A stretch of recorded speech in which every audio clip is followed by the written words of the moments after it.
emotional, economic, and moral stability of the family. Boy ako! 3. Siya daw ay pag-ano. Number 3, ikaw, Gerald. Juliet, Gerald. It gives a feeling of satisfaction and contentment to the parents and other members of the family. Cornelia.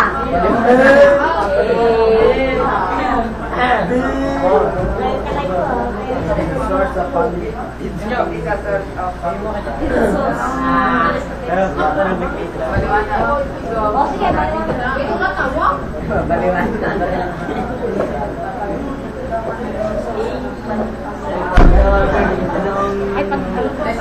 Uy, boys! Kayo ba hindi nakikiramdam? Sabi naman itong mga babaeng ito. Makakasura na kayo. Uy, boys! Ako'y nasasaway na din sa una, lalo pa rin yung pinag-iigit. Lahat na lang ng mantisya lang mawak sa atin galit. Alam niyo kung bakit? O alam mo pala kaya tumahimik ka.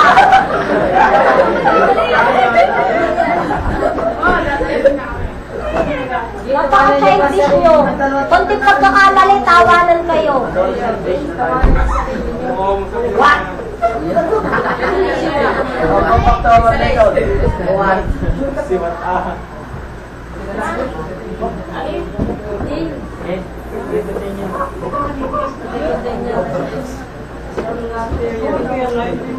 Ay, kayo dalawang kasi kapaya baka gusto ito mahilig. Hindi talaga kayo marunong makinig. Alam niyo, nagsasabi na nga ako sa inyo, yung kay parang sa akin. Hindi naman Para sa akin.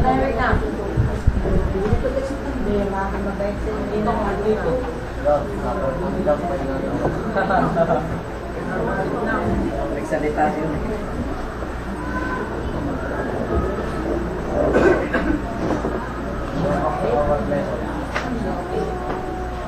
Number 5. Ira.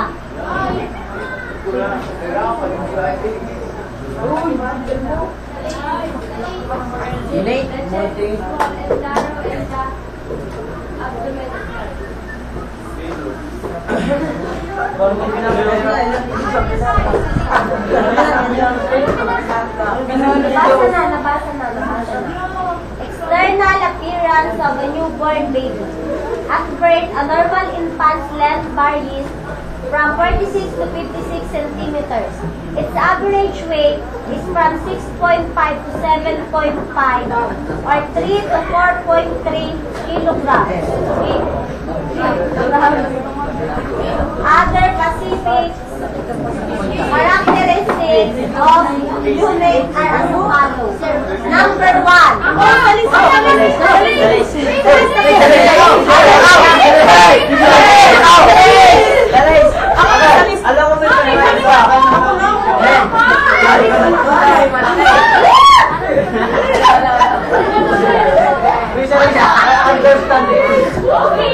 Kayo na ito mahilig! Kayo nakakasawa na!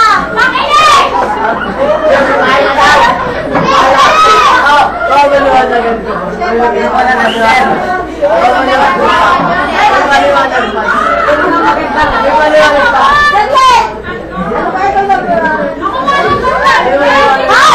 Saglit!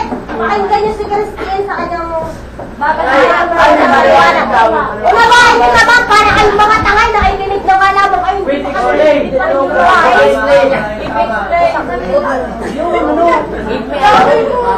Number 1. Head is so large in proportion to the body.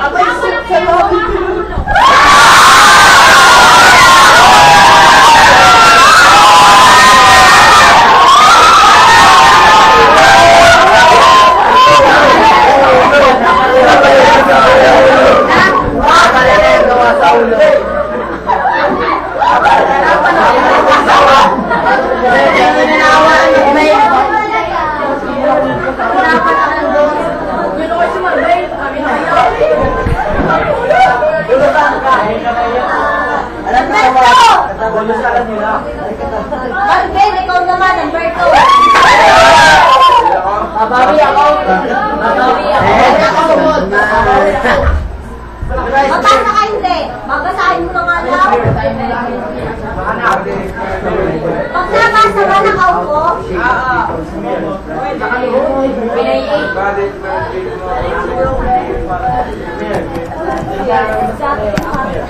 Yes! Yes, sir. Okay lang.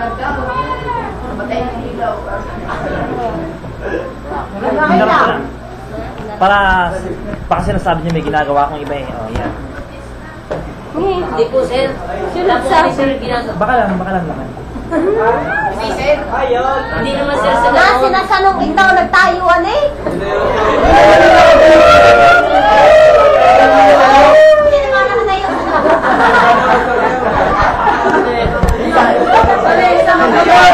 Salay, sano ka daw? May common sense naman sa inyo. Ano bang ginagawa ko dito sa unahan? Ano yun? Ano doon? Babaktawan na yun. Hindi nakakapagtaka na lahat ng teacher na umawak sa akin galit. Kasi kahit nagsasalita dito, sa unahan may nagsasalita, ano ginagawa mo? Ayun, galit na,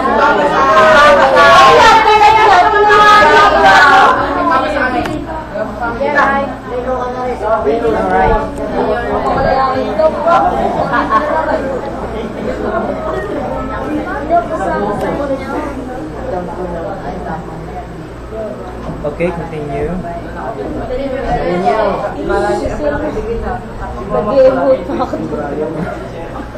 Sir, nakabidya yun. Hindi. Number 3.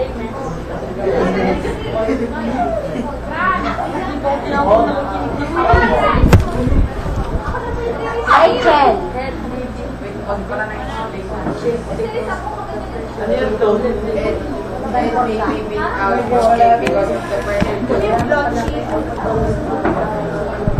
Four. Five.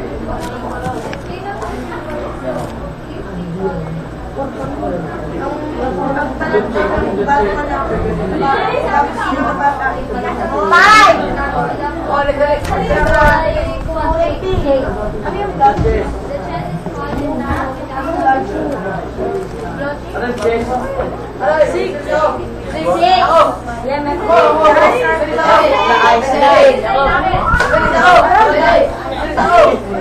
Walang pera. Pwede tumaas na lang naman ang kamay. The eyes are closed most in the time. Seven. The lips of The lips are large with little or no Wala ko ng bagay. Kaya wala ka rin. Baba. Baba.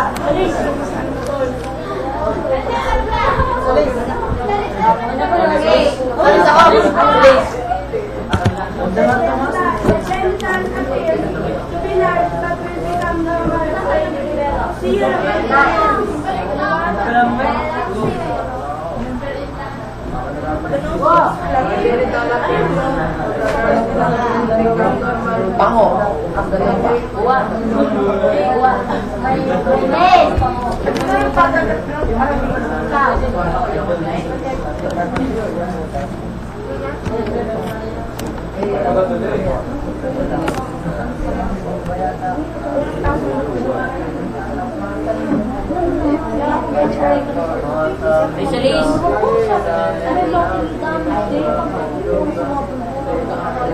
Patay kami.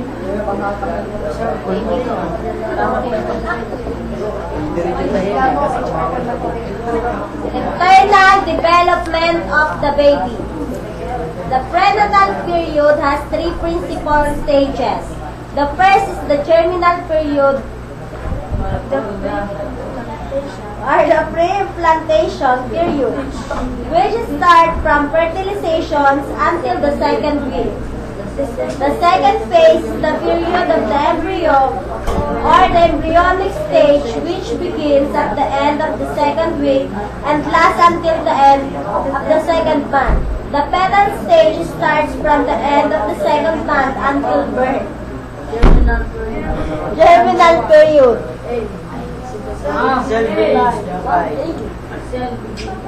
Pakibigay ang Mula A to C. Pwede. Mapaliwanag? Cell begins to divide. While zygote is splitting into new cell, it moves through the fallopian tube towards the uterus. By the end of 7 weeks, zygote implants itself to uterine wall. Embryonic stage. After the second week, embryo begins to take nourishment from the placenta umbilical cord. Amniotic sac is developing into a protective chamber, and after 8 weeks, completely surrounds the embryo. By the end of the 3rd week, the embryo starts its beating and the nervous system is already developed.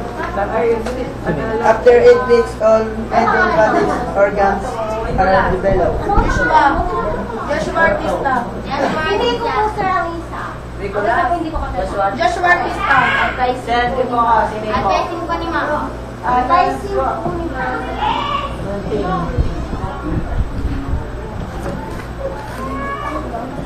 Next! Wala na. Si Gerald, number 3. Gerald. Ako? Si Gerald. Gerald. Gerald daw. Fetal stage. During 3rd and 4th month, the fetus begins to move. After 5 months, skins of the fetus is fully developed and eggs and sweet glands can be seen. At 8 months, mothers and women stop enlarging and fetal movements slows down. Close the cover, fetus will drop them on the matrix habitat and when usually take a more fixed position with the head down and the facial coordinated. Sir, hindi niyo po papaliwanag.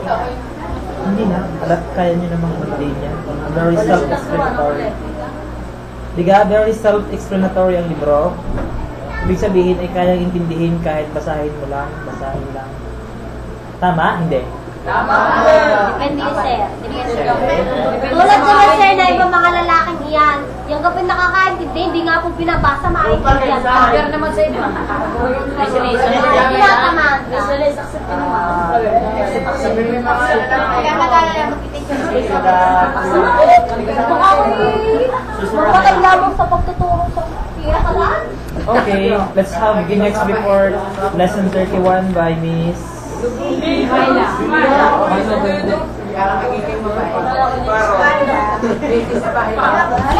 31. Care and treatment of the newborn baby. Pasan number 8. Letter A. Careful attention must be given to the delicate skin of the baby. As babies covered with cementitious materials during the birth, a little oil and wipe gently and quickly as possible. Follow the warm bath. Sinasabi. Uy, makinig naman kayo. Listen class. Abi, hindi ko sa tamang paliwanag. Skincare. Kailangan pangalagaan ang mga ang balat ng isang sanggol dahil napaka pa ng balat nila, maninipis. Kailangan punasan siya ng yung maligam-gam na tubig. Maligam-gam na! Ano ba kayo? Ano ka, may boss mo, may tubig? Super Cornea. Care of the baby. Tignan niyo muna. After birth, the baby's feet should be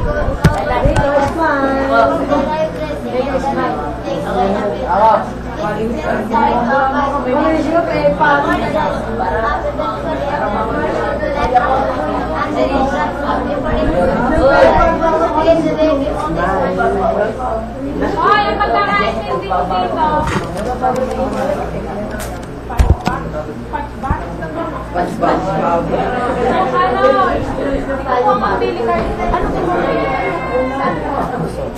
Ay, pusod kayo. Siya ka lang. Class, umbilical cord is pusod. Ano ang gamit ng pusod? Inilalabasan po ng Ang pusod ay daanan ng nutrients na pagkain na galing sa ina. Ipina-transfer sa baby na nasa loob. Letter C, clothing. Ako. Yusef, Ikaw. ikaw. Aray. Baby's clothing includes diaper, infant diapers, using clothing, loose clothing for nightwear, benders, mittens, socks, and small towels. Some important things to consider is selecting baby's garments into the following. Soft, comfortable, easy to wash, and most of that all easy to wear. They must be styled in such a way that they can really. Dito naman, kailangan yung mga pipiliin yung gamit sa inyong magiging baby ay yung mga malalambot lamang. Dahil syempre, pag hindi matalas, magkakarasas ang kanyang balat. Kailangan siya ay komportable at saka madaling laman at madaling tanggalin. Dahil malay mo inagkaina, ay hindi mo makuha ang dahil maraming buhol. Kaya kailangan yung madali lamang alisin. Dahil syempre, baby pa lamang kailangan mo pagpapit. Feeding. Uy!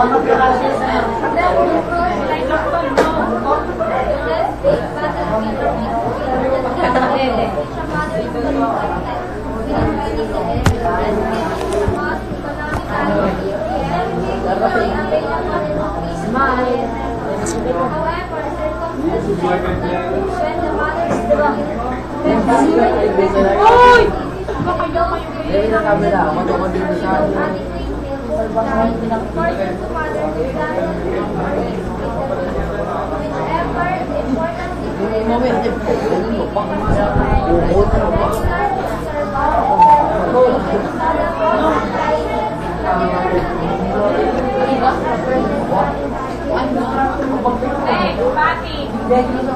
The newborn are the following. Uy, kayo per naman.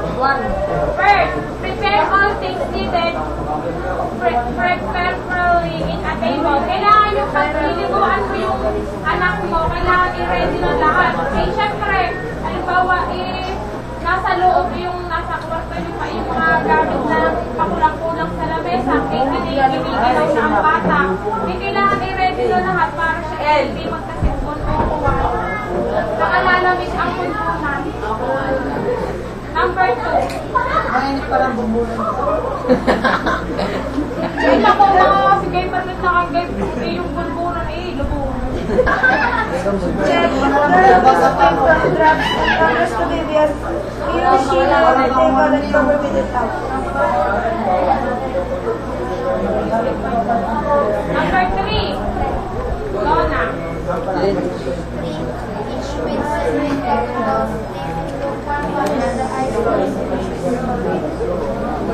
Yun daw sa pag ano nyo yung mukha ng bata, yun lamang yung tawag ko, yung hindi kulang naman ay pupunot na sa ano. Baka naman inyong gawin kuskusin nyo yung face towel, hindi yung mukha ng eh, dahil syempre, pagpaunan naman siya, halimbawa, may mga muta, may mga kailangan ipulak lamang, pag matalas ang gagamitin mong face towel, baka magkaano yung Magka-dry skin. Number 4. Clean face with soap, wash coat. Yun nga yung nasabi ko. Number 5. O ikaw na din. Showers, using the circular motion to body from the Number 6. Marpe. O ikaw ba sa'yo? Christopher, ikaw. Ako, kasi. Ikaw nga po na. Ikaw po. Sorry, ano man. Ay, kayo ibang kanya, at balang araw kayo magkakanak, baka kayo pag nagkanak, ang kayo sa inyong bagay, sa inyong anak, Tama, tama.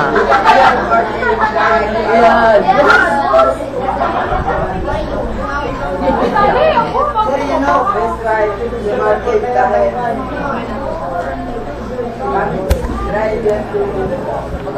Yeah, pag naligo kayo, kailangan ikukunin nyo ng ano yung kanyang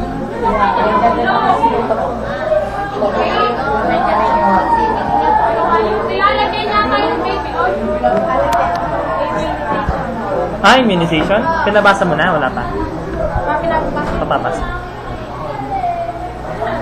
Due to vulnerability of infants to disease like whooping cough, diphtheria, tetanus, poliomellitis, tuberculosis, measles, and others, they should be given immunization as a preventive measure. Health centers usually give immunization to children, or doctors may be consulted as to what and when immunization is appropriate. Who can explain immunization? How about Mrs. Reporter? Pina-immunize mo ba ang baby mo noon? Pina-immunize niya? Yung baby mo, noong dati? Eh, hindi pa po naman namin nakahawakan yun. Hindi po namin nakahawakan. Bakit? Eh, nasa incubator po. Okay. So, immunization class yung pinaka-last. Yun yung pinababakunahan yung baby sa health center para maiwasan yung sakit tulad ng Bacteria. Tetanus. Tuberculosis. Measles. Okay.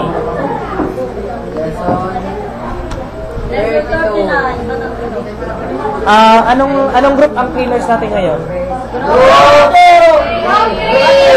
Why are you standing? Did they say to go out?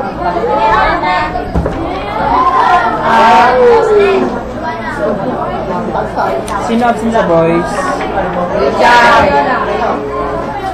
Sino pa? Sino pa absent sa boys? Wala na? Absent sa girls? Girls? Walang absent? Wala. Wala. Pangalan ko. Rachel Jackson. Dati, ito na din eh. Sir, kung nga kay Abra. Ano yan? Susuli po, sir. Dapat po ang camera na bukas na. Kay ma'am. Bukas na kayo magsuli kay ma'am. Babalik ko ng libro. Okay, bukas na. Kay ma'am na po.